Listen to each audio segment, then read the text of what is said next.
आपण जर लोकशाहीची व्याख्या करत असताना जातीवादी लोकांकरिता जातीवादी लोकांकडून चालवलेली शासन व्यवस्था म्हणजे लोकशाही असं जर म्हणत असू तर मग अब्राहम लिंकनच्या व्याख्येचा धुरळा झाल्याशिवाय राहणार नाही। अब्राहम लिंकननी व्याख्या करत असताना असं सांगितलं की लोकांकरिता लोकांकडून चालवलेली शासन व्यवस्था म्हणजे लोकशाही होय।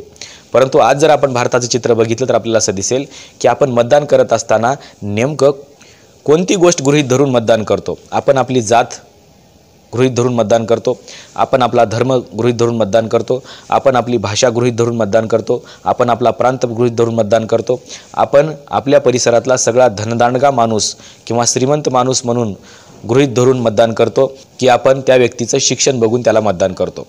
अशा कितीतरी बाबी आहेत की ज्या मतदारांना प्रभावित करत असतात आणि यातली पहिली जर सगळ्यात महत्त्वाची गोष्ट असेल तर ती म्हणजे जात हा घटक होय।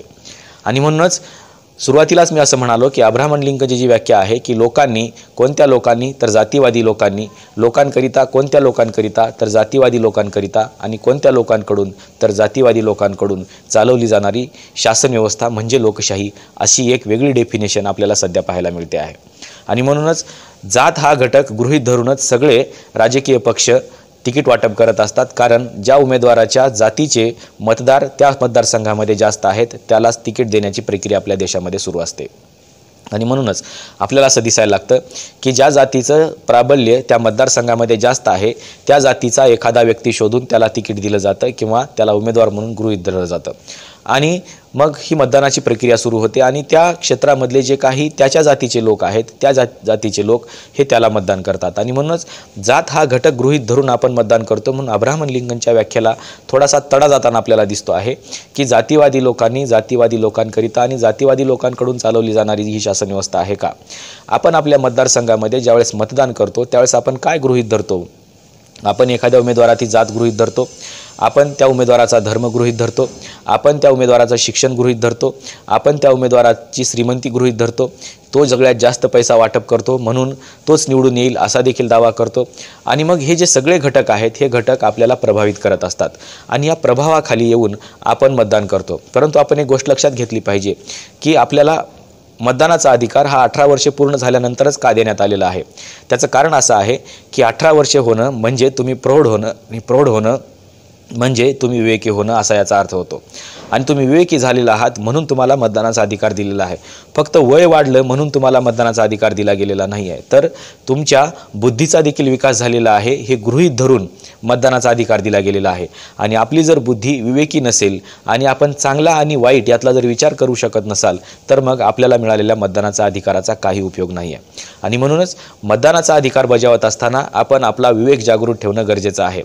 परंतु असं होताना दिसत नाही आहे। जे नवे मतदार आहेत किंवा पारंपरिक मतदार आहेत याच्यामध्ये देखील बरेचसे लोक असे आहेत की ते फक्त आपल्या जातीचा उमेदवार निवडून आला पाहिजे याची काळजी घेतात आणि मग ते जातीसाठी मतदान करतात।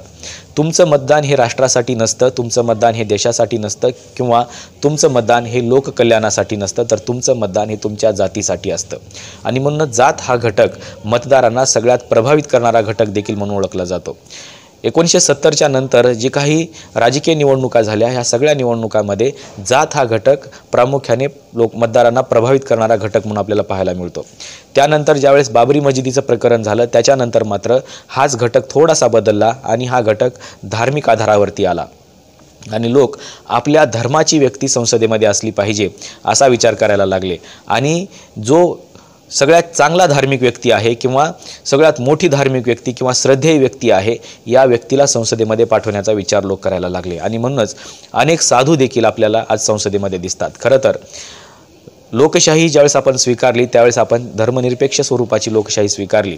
कुठल्याही धर्माचं प्राबल्य संसदेमध्ये दिसणार नाही याची काळजी आपल्याला घ्यायची होती किंवा कुठलीही धार्मिक व्यक्ती संसदेमध्ये जाऊन आपल्या धर्माच्या आधार घेऊन लोकांना प्रभावित करेल आणि लोकशाही धोक्यात येईल असं चित्र निर्माण होता कामा नये। म्हणूनच आपण सेक्युलरिझम स्वीकारला, धर्मनिरपेक्षता स्वीकारली। पण आपण धर्मनिरपेक्षता जरी स्वीकारली असली तरी लोक आजही धर्माला मतदान करताना आपल्याला पाहायला मिळतात। आणि म्हणूनच जर आपण बघितलं तर 2024च्या निवडणुकीची आपण तयारी करतोय आणि या 2024च्या निवडणुकीमध्ये अनेक साधू, संत, महंत हे लोक निवडणुकांच्या तिकिटांच्या रिंगणामध्ये आहेत.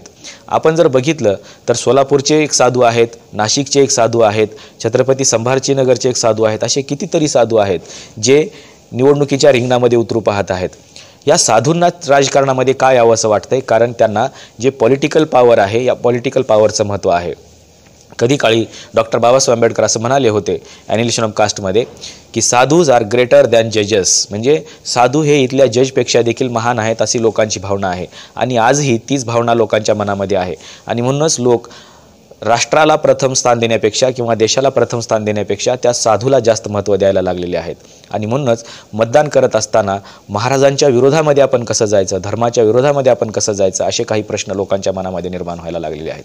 आणि याचा सगळ्यात मोठा धोका कोणाला आहे तर तो लोकशाहीला आहे. लोकशाहीला आहे याचा अर्थ काय तर इथल्या लोकांना आहे. ज्या लोकांनी हे सरकार उभं करण्याचा प्रयत्न केलेला आहे, ज्या लोकांकरिता हे सरकार उभं केलं जाते त्यांच्यासाठी देखील धोका आहे. आणि हे लोक, ज्या लोकांकडून आपण शासन व्यवस्था चालवणार आहोत, ते लोक जर या संसदेमध्ये येऊन बसले तर मग मात्र संपूर्ण लोकशाहीलाच धोका आहे. आणि म्हणूनच आपण एक गोष्ट लक्षात घेतली पाहिजे की आपण मतदान करत असताना आपली जात बाजूला ठेवली पाहिजे, आपला धर्म बाजूला ठेवला पाहिजे, आपला पंथ बाजूला ठेवला पाहिजे, आपलं जे काही आर्थिक निष्कर्ष आहेत किंवा सगळ्यात श्रीमंत व्यक्ती म्हणून आपण जे मतदान करतो त्याला बाजूला ठेवलं पाहिजे. आणि त्या व्यक्तीचा विवेक बघितला पाहिजे, त्या व्यक्तीला लोकशाही नावाची प्रक्रिया किती टक्के माहिती आहे हे बघितलं पाहिजे, त्या व्यक्तीचं शिक्षण काय झालेलं आहे हेही बघितलं पाहिजे. आणि आपला विवेक जागृत ठेवून आपण मतदान केलं पाहिजे. जर आपलाच विवेक जागृत नसेल तर विवेकी लोकांना आपण संसदेमध्ये पाठवू शकणार नाही. आणि जोपर्यंत विवेकी लोकांना आपण संसदेमध्ये पाठवणार नाही तोपर्यंत या लोकशाहीचा दर्जाही वाढवणार नाही. आणि ज्या लोकांकडून हे सरकार निवडलं जाणार आहे, ज्या लोकांकरिता हे सरकार निवडलं जाणार आहे, त्या लोकांचा दर्जा देखील सुधारणार नाही. आणि म्हणूनच आपण एक गोष्ट लक्षात ठेवली पाहिजे की आपण सरकार कशासाठी निवडून देतो तर आपल्या लोककल्याणासाठी निवडून देतो, राष्ट्राच्या कल्याणासाठी निवडून देतो. आणि म्हणूनच कुठल्याही जातीला किंवा धर्माला बळी न पडता किंवा त्याच्याकडे आकर्षित न होता आपण आपला विवेक जागृत ठेवून आपण या राष्ट्रासाठी मतदान केलं पाहिजे, राष्ट्राच्या कल्याणासाठी मतदान केलं पाहिजे. आणि विवेकी लोकांना आणि सुशिक्षित लोकांना संसदेमध्ये पाठवण्याचा प्रयत्न केला पाहिजे. आपण नेमकं यातल्या कुठल्या कॅटेगरीमध्ये येता हे आम्हाला सांगायला विसरू नका. तुम्ही जातीला मतदान करता, तुम्ही तुमच्या धर्माला मतदान करता, तुम्ही तुमच्या पंथाला मतदान करता, तुम्ही एखाद्या उमेदवाराची आर्थिक परिस्थिती बघून मतदान करता की त्या उमेदवाराचा विवेक आणि शिक्षण बघून मतदान करता.